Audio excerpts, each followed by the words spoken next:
All my work, crushed. Crushed! All the good men who gave their lives for this cursed, this blasted system!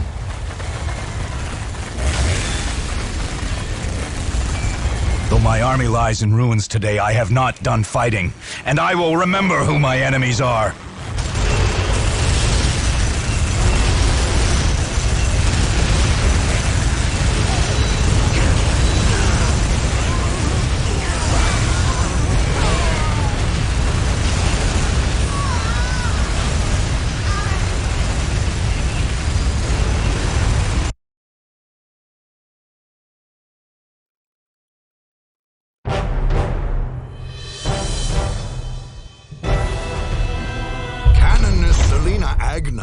From the very start of her campaign in the Karava conflict, had harbored great suspicion towards the Imperial Guard 252nd Conservator Regiment. Their presence in the system when the warp storm broke out was cause enough. But their stubborn, indeed blasphemous, refusal to lay down arms and accede to the governance of her Sisters of Battle was the final proof. For these reasons, the idea of making war on fellow Imperial soldiers did not trouble the Sisters. With steely conviction, purging flame, and heavy armor, the Sisters of Battle bore down on General Stubbs' army until it broke and scattered. The evident cowardice of the Guardsmen confirmed every suspicion of guilt the Canoness had ever harbored. Her original resolve was then renewed and redoubled. Every inch of the tainted system must be cleansed by fire.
Association with the Inquisition, the Sisters of Battle have often taken it upon themselves to determine corruption among the other branches of the Imperial Armed Forces.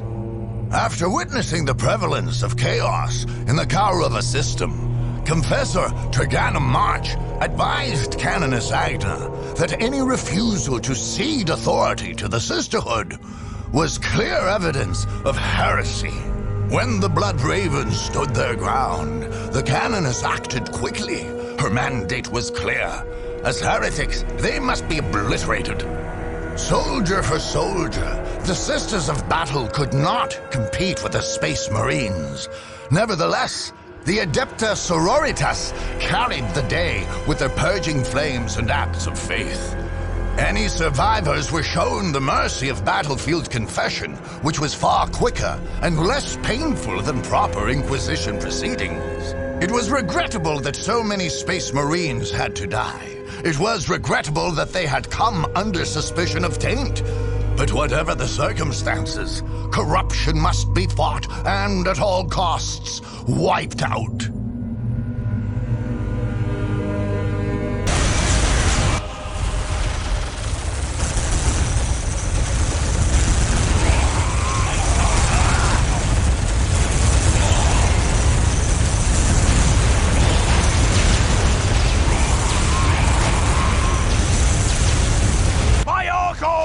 My beautiful Orgold!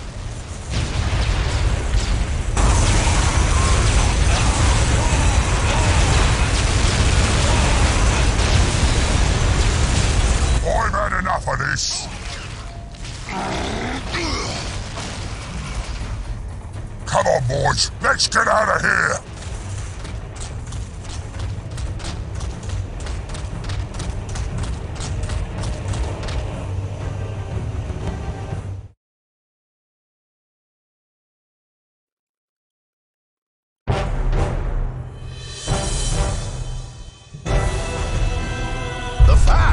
The Imperium had shared a planetary system with the filthy Orc barbarians for hundreds of years, rather than promptly exterminating them, filled Canoness Selena Agna with disgust.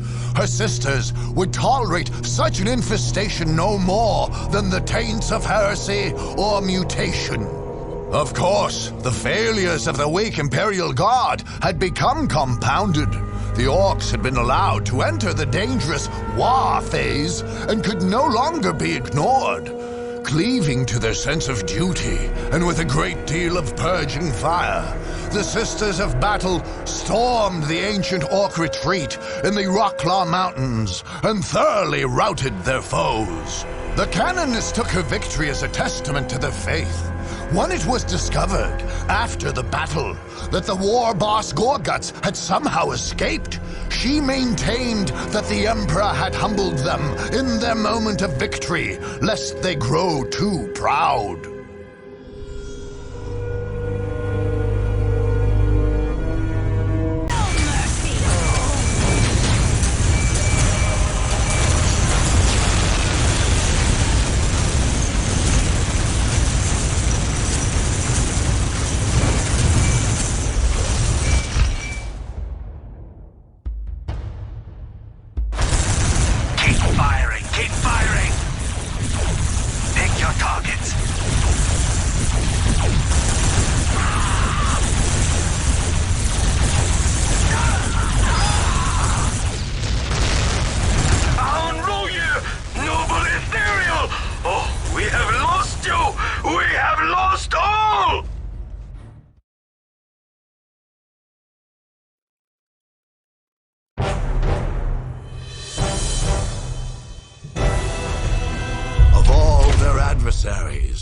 Canoness Selena Agna felt the Tau posed a singular threat. If allowed to complete their Nan Yanoi moonbase, the Tau would have an almost impenetrable stronghold, which could do great damage to the Sisterhood's cause. Assuaging her fears, Confessor Turgenem March counseled the Canoness to place her faith in the Emperor's will. And as it happened, the Sisters of Battle were granted the opportunity to attack the Tau before the moonbase was complete. With much fire and many acts of faith, the alien compound was purged. Their commander and their false saint were slain. Canoness Agna took their skulls as offerings to the Emperor and tokens of her devotion. Some of the enemy's heretical technology was sent to the Ordo Xeno for study, and much of the rest was dutifully destroyed.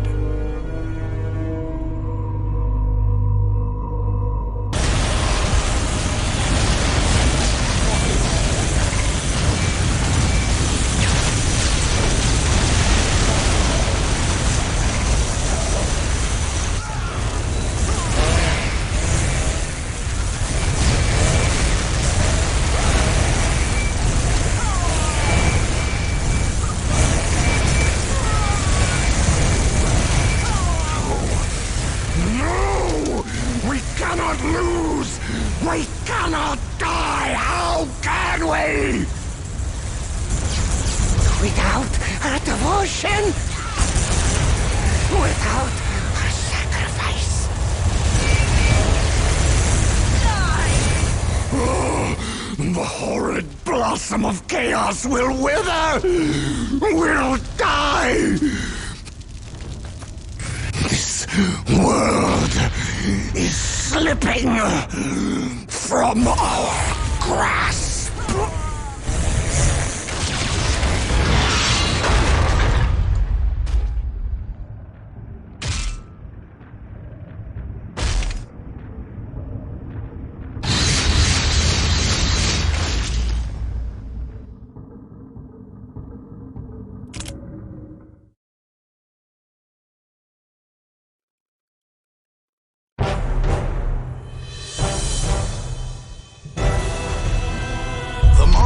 Into the black, corrupted heart of chaos was truly a great test of faith for the Sisters of Battle. They walked among the many abominations born of the warp, bearing witness to the desecrated forms of unfortunate guardsmen, Sisters of Battle, and Space Marines hung throughout the Dark City as victory trophies. But still they marched, under the firm guidance of Canoness Selena Agna, purging everything in their path.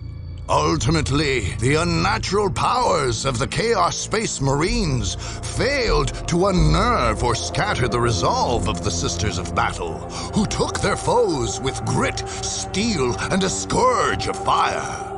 The shrines were toppled, and the other works of the Alpha Legion were scattered and smashed. Lord Karen and many of his soldiers were cast back into the warp. Knowing the caution required when combating chaos, Canoness Agna ordered much of the region quarantined and kept under remote surveillance. Though the battle was won, there could be no vigilance too great.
Sisters of Battle, who piously hold all forms of alien life in disdain, treated the Necron threat with the greatest disgust possible. A Sister of Battle's highest hope was martyrdom in her Emperor's name. Ultimately, this revulsion at the Necrons must have fueled the Sisters' passion in the heat of battle and brought them to their righteous victory. The sight of a Necron city half uncovered from beneath the Emosan sands conjured for each and every sister the enormous monstrosity of their foe. Defeat was unacceptable. Such a thing could not be permitted within the reach of the Imperium. The sisters' fury and their inspired acts of faith fully overwhelmed the Necrons. Even the manifestation of one of their Catan gods, the Deceiver, could not salvage them from the purging fire that always goes before the triumphant Sisters of Battle, burning alien, heretic, and mutant alike.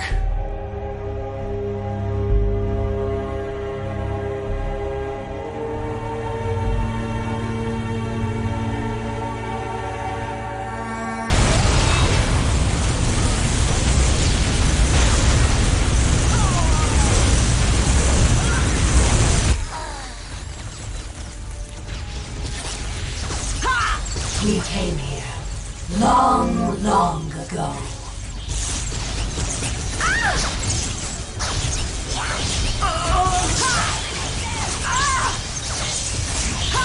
We did battle with our deathless foes, the Necrons, and won. This day we have lost. If they swarm again like locusts here, some other must stop them.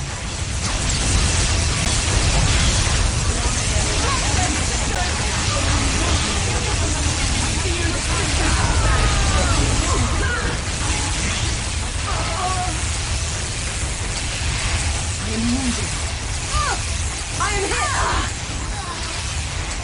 Strike them down! For we shall be gone.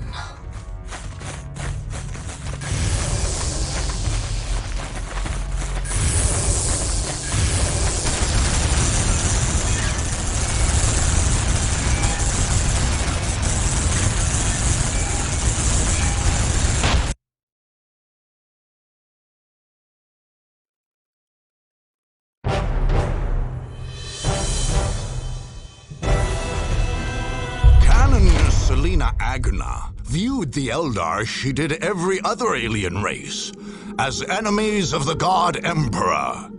She knew of their ancient and advanced civilization, but to her this only made them rivals to the Emperor's primacy. Bolstered by her adherence to the doctrine of the Ecclesiarchy, the Canonists marched against the Eldar, declaring them natural enemies of the Imperium.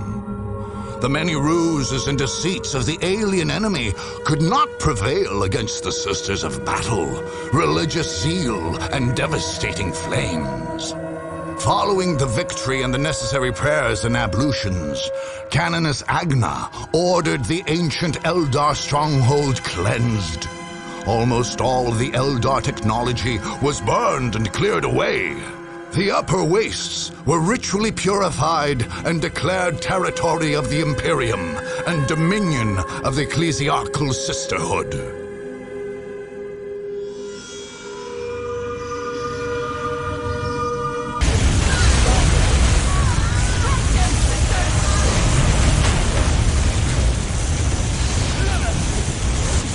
You fool!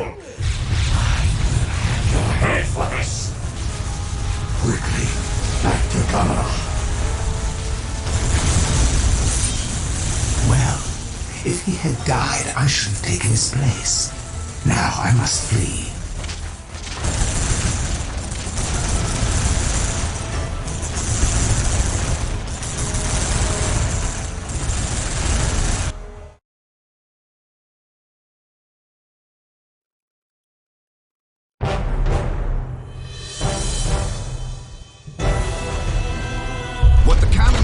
Agna found in the Dark Eldar moon base confirmed every suspicion she had harbored regarding these debased aliens. Such a vile race must be cut out, like a tumor, wherever it manifested. It required all her faith to look upon the atrocities and depravities she found in that place and not go mad. The chaotic powers that twisted the nature of the Dark Eldar made them remarkably strong, but not as strong as the Sisters of Battle, who smote, purged, and pulverized every vestige of taint they found on the moon of Lacune. All that dark iniquity was consumed in flame, and the valiant Sisters of Battle did not rest until the ground beneath them was thoroughly cleansed and sanctified.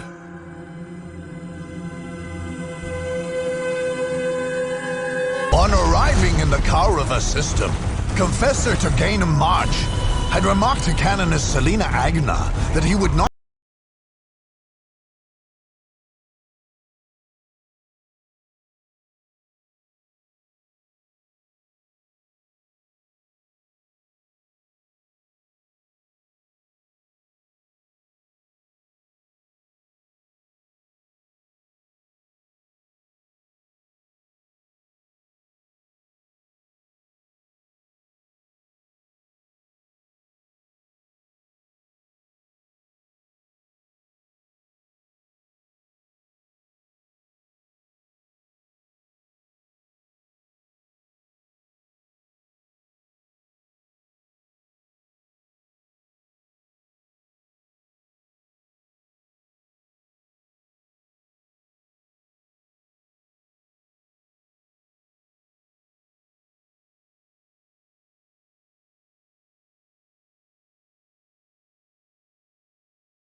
bastion of holy Kaulavar.